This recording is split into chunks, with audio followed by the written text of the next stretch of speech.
Bonjour tout le monde, j'espère que vous allez très bien. Aujourd'hui, j'aimerais vous parler sur la sève brute et la sève élaborée. Je souhaite que cette présentation vous a aidé à comprendre ce sujet. À part ça, comme d'habitude, je vous invite de devenir un membre de notre grande famille en cliquant sur le bouton abonner ici pour recevoir toutes les nouveautés de la chaîne qui est toujours en relation avec la biologie. La sève est un liquide nourricier qui circule dans les végétaux vasculaires. Il assure le transport des nutriments nécessaires à la survie de la plante. Il est presque comparable au sang chez les animaux. On distingue entre deux types de sève, la sève brute et la sève élaborée. La première provenant des racines et devra rejoindre les parties aériennes, notamment les feuilles, et la deuxième provenant des feuilles et devra être distribuée à l'ensemble de la plante.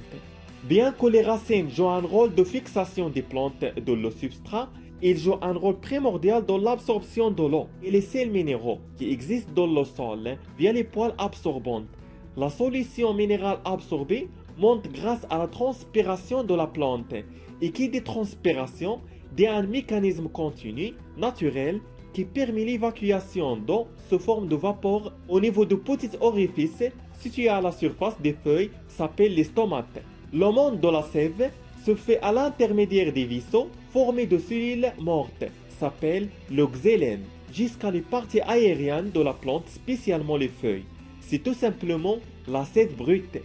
Ce liquide comporte 99% d'eau et 1% de matière minérale, le magnésium et le nitrate par exemple. Comme vous savez, les plantes sont autotrophes. Elles sont capables de synthétiser sa matière organique grâce au phénomène de photosynthèse qui se déroule globalement au niveau des feuilles. Les matières organiques synthétisées, riches de sucre et d'acides aminés, vont circuler absolument vers l'ensemble de la plante sous l'influence d'une pression hydrostatique.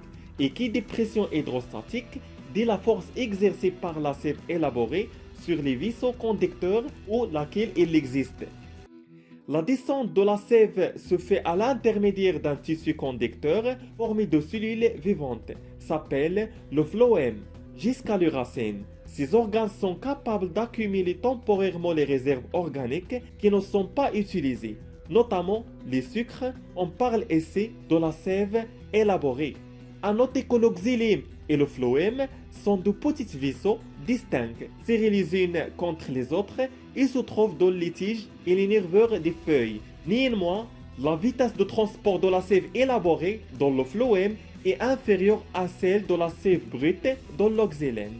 Si vous avez des questions, laissez-moi savoir. Merci et à très bientôt.